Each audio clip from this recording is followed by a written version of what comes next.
Bonjour Moussaillon, j'espère pour toi que tu as vu la première vidéo que j'ai faite. Si tu ne l'as pas encore vue, va voir la description et tu trouveras le lien. Je vais te présenter aujourd'hui le détail de mon costume de pirate que vous avez pu voir dans la première vidéo. Donc on commence d'abord par le couvre-chef.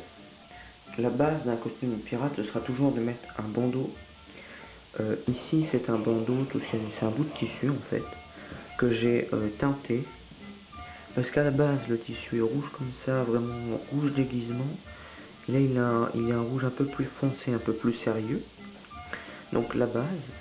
Et ensuite, on peut mettre simplement un chapeau de ce style tricorne, ou celui-ci, qui marcherait un peu plus peut-être pour une femme. Mais on peut aussi ne rien mettre, ou pas de bandeau du tout. Voilà. Donc pour le haut, plusieurs options s'offrent à vous. Ou vous allez simplement prendre une vieille chemise que vous allez légèrement déchirer au niveau des manches. D'ailleurs je l'ai trop déchiré, du coup j'ai dû rafistoler, ce qui nous enlève un peu plus pirate. Ici il y avait une poche que j'ai déchirée. Ici il y avait des motifs tous déchirés.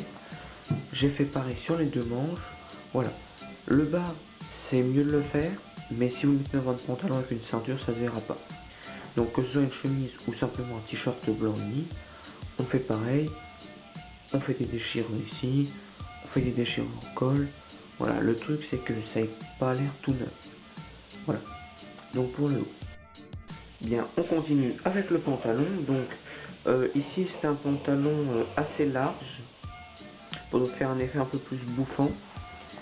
Il faut prévoir en bas le fait qu'il y ait ces petits flots est très intéressant. Ça fait plus pirate. Et pour éviter de mettre une ceinture, tout simplement passer un lacet. Voilà. Il est même un peu rafistolé par ici, donc vraiment génial. Donc pour faire la jonction entre le haut et le bas, ce que je préconiserais de faire tout simplement, c'est de placer un torchon rouge comme ceci, où on fait un nœud.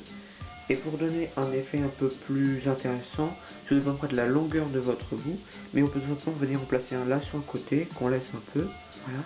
Et je vous conseille qu'il soit un peu déchiré et tout, pour faire un peu plus pirate, vraiment un peu plus perdu. Et donc c'est sur cette base qu'on va commencer à mettre les premiers accessoires, comme par exemple un couteau. On peut en mettre un à l'avant, un à l'arrière, qu'on glissera tout simplement ici comme ça. Voilà. Ou encore un mousquet, je ne sais pas, donc voilà. Donc ensuite on vient placer la ceinture en cuir. Sur ces ceintures en cuir, on va pouvoir venir y accrocher par exemple le sabre d'abordage, que je vous montrerai plus en détail juste après. On va pouvoir y mettre un mousquet, un compas, celui de Jack par exemple. Donc voilà, on va vraiment pouvoir venir y mettre plein de... Ensuite, pour compléter, n'hésitez pas à venir ajouter des accessoires comme une bourse avec des pièces, comme un seau, comme une lettre tout simplement, un faux compas. Ça c'est un plastique, c'est une boîte vide, c'est un Megabox, mais fermée, elle est très jolie. Par exemple des couteaux, ici des poignards africains, ça va très bien dans le contexte. Ça fait vraiment poignard de pirate. Un mousquet, ici c'est un truc pour mettre un briquet, mais on s'en fiche, sur une ceinture ça se voit pas. Un simple compas, ici un compas de menuisier, mais ça rend bien. Voilà, une bourse, on s'en fout, même si d'un côté c'est marqué un truc, de l'autre on ne le voit pas. Ou tout simplement un sabre de pirate. Le sabre de pirate ici, tout bête.